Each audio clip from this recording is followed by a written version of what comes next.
Sorry படம் பார்த்துட்டு வரேன். படம் உண்மையா சொல்லணும்னா நல்லா இல்ல. ஆமா, ஆக்சுவலி இந்த ட்ரெய்லர் பார்த்ததே நானுமே அதனாலதான் அதை நம்பிதான் வந்தேன். ஒரு ஏ சர்டிபிகேட் எல்லாம் கொடுத்துருந்தாங்க. ஆக்சுவலி கிரைம் த்ரில்லரு, ரொம்ப சைக்கோ தரமான, ஏன்னா நம்மளுக்கு சைக்கோ அந்த ஒரு ரேஞ்ச் எல்லாம் போகும்போது பயங்கரமான ஒரு த்ரில்லிங், அந்த சேசிங் அதெல்லாம் இருக்கும் அப்படின்லாம் நினைச்சு வந்தேன். பட் இதுல இருந்த ஏ சர்டிபிகேட் வேற. ஒரே ஒரு வார்த்தையில சாரின்னு தான் சொன்னேன். ஏன்னா படம் வந்து அந்த அளவுக்கு சுத்தமா ஒர்த்தே இல்லை. டோட்டலாவே வேறையா இருந்தது. எனக்கு ரொம்ப யோசிக்கிற விஷயம் என்னன்னா, எதுக்குலாம் இவ்வளவு கிளாமர் வைக்கிறீங்கன்னு கேட்கணும்னு தோணுது. இந்த இடத்துல ஒரு இடத்துல தேவைன்னா வைக்கலாம், தேவையே இல்லாத இடத்துல, சம்பந்தமே இல்லாத இடத்துல வாண்டடா வச்சா ஒருவேளை எல்லாருமே பார்ப்பாங்களா? கதை நல்லா இருந்தாலே பார்ப்பாங்களே, எதுக்கு கிளாமர் வச்சுதான் ஒரு படத்தை ஓட்டணுமா அப்படிங்கிற மாதிரி எல்லாம் கேட்கணும்னு தோணுது. இந்த பொண்ணு என்ன பண்றான்னா, வச்சிருக்க சாரி எல்லாத்தையும் போய் குளிச்சிடுறா. கேட்டா வந்து இனிமேல் நான் சாரியே போட மாட்டேன், சாரி போட்டதால எனக்கு பிரச்சனை அப்படிங்கிற மாதிரி சொல்றா. இந்த படம் நீங்க பாத்தீங்கன்னு வச்சீங்கன்னா, முதல்ல ஒரே ஒரு கேள்வி கேட்பீங்க, உனக்கு சாரி கெட்ட தெரியுமான்னு சொல்லிட்டு.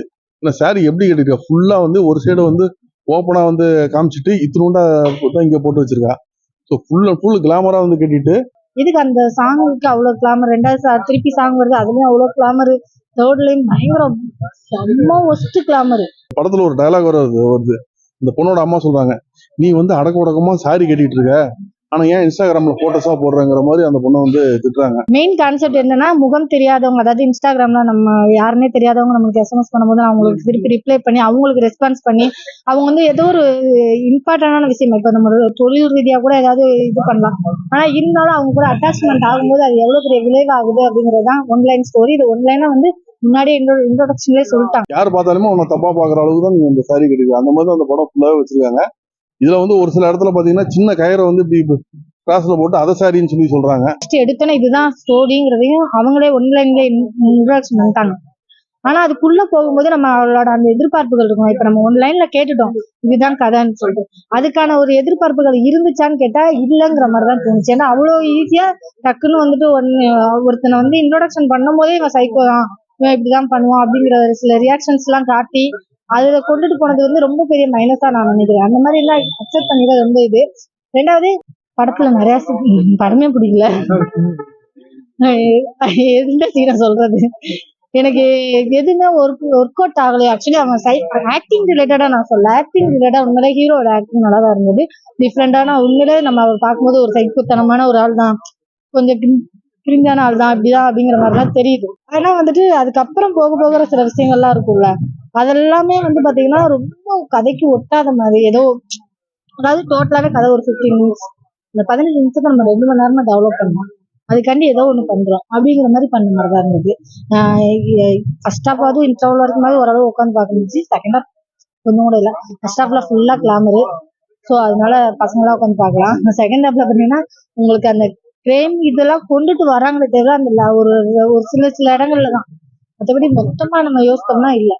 படத்துல வந்து ஒரு கருத்து வந்து சொல்றாங்கன்னு வச்சுக்கலாம், ஃபர்ஸ்ட் ஷாட்லயே வச்சுட்டு படத்துல என்ன சொல்ல வரீங்களோ அதை சொல்லிட்டாங்க. அந்த கருத்து ரொம்ப தப்பான ஒரு கருத்தா இருக்கு. அதை வந்து நான் சாரி கட்டியிருக்கேங்கிற மாதிரி சொல்றாங்க. நீ எங்க அடக்குடகமா கட்டியிருக்க, நீ வந்து ஒரு இதுலயுமே வந்து ஃபுல் கிளாமரா தான் நீ உன் சாரியை கட்டியிருக்க. ஸோ அந்த அளவுக்கு வந்து ஒரு கிளாமர் இருக்கு. இன்னொன்னு, இந்த படத்துல வந்து ஒரே ஒரு கேள்வி என்னன்னா, இந்த கதைக்காக நீங்க உள்ள கிளாமர் வச்சீங்களா இல்ல கிளாமர் வைக்கணுங்கிறதுக்காகவே கதை எடுத்தீங்கன்னு தெரியல. ஏன்னா அந்த அளவுக்கு கிளாமர், ஓவர் கிளாமர் படத்துல. ஆனா நீ ஒரு கிளாமர் ரசிக்கிறதுக்காக நீங்க படம் பார்க்கணும்னு வந்தா கூட உங்களால உட்காந்து படம் பார்க்க முடியாது.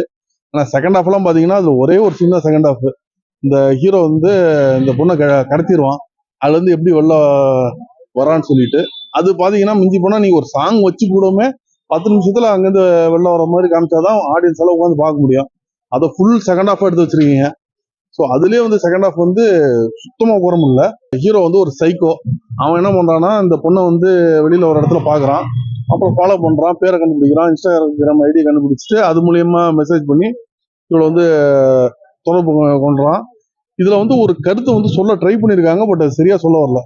என்னன்னா, இப்போ இன்ஸ்டாகிராம் நம்ம போடுறோம்ல, இன்னைக்கு இங்க இருக்கேன், அங்க இருக்கேன், இங்க போறேன், இதை வச்சுட்டு இவனால ஈஸியா அவ எங்க இருக்கான், எங்க போறா அப்படிங்கறது ஈஸியா ஸ்டாக் பண்ணிட்டு அங்க ஏரியாவுக்கு போக முடியுது. இது வந்து ஒரு நார்மலான பர்சன், ஒரு அப்சஸ்டான பர்சன் மாதிரி காமிச்சிட்டு செகண்ட் ஹாஃப்ல அவனை சைக்கோவா காமிச்சிருந்தா கூட படம் வந்து ஒரு படமா இருந்திருக்கும், நல்லா இருந்திருக்கும். எடுத்த உடனே அவனை சைக்கோவா வச்சதுனால உங்களுக்கு ஆடியன்ஸுக்கு அந்த கனெக்ட் வந்து சரியா இல்லை. இவன் சைக்கோ அதனாலதான் இப்படி பண்றாங்கிற மாதிரி ஆடியன்ஸ் அந்த கனெக்ட் போயிடுச்சு. அவங்க சொல்ல வந்த ஒரு கருத்து வந்து கரெக்டா வந்து ஒரு நல்ல கருத்து வந்து போய் சேரல. அதே மாதிரி இவன் வந்து பாயிண்ட் ஆஃப் வியூல இவனோட கனவு பாயிண்ட் ஆஃப் வியூல ஃபர்ஸ்ட் ஹாஃப்ல 3 கிளாமர் சாங், செகண்ட் ஹாஃப்ல ஒரு கிளாமர் சாங், எல்லாமே இவன் கனவு பாயிண்ட் ஆஃப் வியூலயே வந்து ஒரு கிளாமர் சாங்கா போகுது. வெறும் கிளாமருக்காக அந்த சாங் எடுத்திருக்காங்க. ஸோ அது ஒரு ப்ராப்பரான கதை ஃபார்மேட்ல இல்லாதனால படம் வந்து உட்காந்து பார்க்க முடியல. ராம்கோபால் வர்மா வந்து அவர் வேற ரேஞ்ச் டைரக்டர். ஸோ அவர் மேல ஒரு பெரிய ஒரு எதிர்பார்ப்பு வந்து முன்னாடி இருந்துச்சு. ஏன்னா 90s எல்லாம் பாத்தீங்கன்னு வச்சுக்கலாம், அவர் மாதிரி ஒரு படம்லாம் எடுக்க முடியாது. ரங்கீலா படம்லாம் வேற ரேஞ்சில் ஒரு ஹிட் கொடுத்தாரு. அமீர் கானே வந்து ஒரு பெரிய ஹீரோ ஆக்கி விட்டது வந்து ஷாருக் கான் அத்தனை ஹிட் கொடுக்கும்போது அமீர் கான் அவருக்கு மேல தூக்கி விட்டது வந்து ராம்கோபால் வர்மாவோட ரங்கீலா தான். ஊர்மிளா மட்டன்கார வந்து அந்த அளவுக்கு அவர் வந்து ராம்கோபால் வர்மா பெரிய ஹீரோயின் ஆகியிருக்காரு. ஸோ அவரு கூட அந்த கிளாமர் ஒன்று பண்ணார், தவுடுன்னு சொல்லிட்டு ஒரு படம் பண்ணாரு. அது பாத்தீங்கன்னா செம்ம கிளாமர். உங்களுக்கு கிளாமருக்காக அந்த படத்தை போய் பார்க்கலாம். ஏன்னா படமும் ஒரு படம் மாதிரி இருக்கும், ஒரு கமர்ஷியலா இருக்கும், ரசிக்கிற மாதிரி இருக்கும். அதே டைம் அதுல அங்கங்க கிளாமர் வச்சிருப்பாங்க. கிளாமர் வந்து பயங்கர தூக்கலா இருக்கும். பட் என்னன்னு தெரியல, ஒரு 2005க்கு மேல பாத்தீங்கன்னு வச்சுக்கோங்களேன், அவருக்குள்ள ஏதோ பேய் பூந்த மாதிரியோ ஏதோ ஒண்ணு. அது முன்னாடி இருக்க மனுஷனே வேற, இப்ப இருக்க மனுஷனே வேற மாதிரி சொல்லிட்டு இப்ப நாளையோகனெல்லாம் கூப்பிட்டு இந்த கதையை பாத்தீங்கன்னு வச்சுக்கோங்களேன், தம்பி இந்த பாரு இந்த கதை நீ எழுதியிருக்கல, இதுல இதெல்லாம் தப்பு பண்ணிருக்க, இதை சொல்லல, இதெல்லாம் திருத்தி பண்ணிக்க அப்படின்னு வந்து ராம்கோபால் வர்மாவை பார்த்து நம்ம வரப்போற ஆடியன்ஸே சொல்ற அளவுக்கு அவ்வளவு கேவலமா இருக்கு அவரோட ரைட்டிங். இல்ல வேற ஒருத்தர் எழுதுனது ஃபுல்லா அவர் பேரை போட்டு விட்டாரா, 2005க்கு மேல அந்த ஆள் கூட இல்லையா அப்படின்லாம் நம்மளுக்கு கேள்வி வருது. ஏன்னா இப்போ பண்றதெல்லாம் பாத்தீங்கன்னா எழுத தெரியாம எழுதுறாருங்க. அப்போ அவ்வளவு நல்லா பண்ணவர் எப்படி இவ்வளவு கேவலமா பண்ணுவாரு? அவுடேட்டட் எல்லாம் வேறங்க, அவுடேட்டட் எல்லாம் கிடையாது. ஒரு எழுதவே தெரியாம எழுதுற மாதிரி அவ்வளவு ஒரு மட்டமா இருக்குது. இளமறைவு காய்மறைவா இருந்ததுன்னு வச்சுங்களேன், கண்டிப்பா ஆடியன்ஸ் ரசிப்பான். இது அப்படி இல்லை, வெறும் ஓப்பனா ஃபுல்லா எந்த அளவுக்கு நம்ம வந்து சென்சார் அலோவ் பண்ணுதோ அந்த அளவுக்கு கிளாமர் காமிச்சே ஆகணும்னு சொல்லிட்டு ஃபுல்லா காமிச்சிருக்காங்க. இப்போ நீங்க கிளாமர் ரசிக்கிற ஒரு ஆடியன்ஸா இருந்தீங்கன்னு வச்சுங்களேன், தயவு செய்து தேட்டருக்கு வந்தெல்லாம் உட்காந்தீங்கன்னா மற்ற படத்தை வந்து உட்காந்து பார்க்க முடியாது. இந்த 4 பாட்டு ஒண்ணு இருக்குங்க, அதாங்க பயங்கரமான கிளாமர் இந்த படத்துல. எப்படியோ வரிசையா யூடியூப்ல ரிலீஸ் பண்ணிடுவான், நீங்க உங்க வீட்டுக்கு பார்த்து என்ஜாய் பண்ணீங்க. பிடிச்ச சீனோட பிடிச்ச ஷாட் ஒண்ணு எனக்கு ரொம்ப பிடிக்குங்க. இவன் ஒரு சைக்கோ மாதிரி அவன் ரூம்ல உட்காந்துருப்பான், ஒரு ப்ரொஜெக்ட் வச்சிருப்பான். ஸோ அந்த பொண்ணோட போட்டோஸ் எல்லாம் அந்த ப்ரொஜெக்ட்ல வந்து போட்டு ப்ரொஜெக்ட் பண்ணிட்டு இருக்கும்போது லைட் இவன் மூஞ்சில அடிக்கும். ஸோ இவன் அந்த சைக்கோ வந்து ரொம்ப சூப்பரா காமிச்சிட்டாங்க.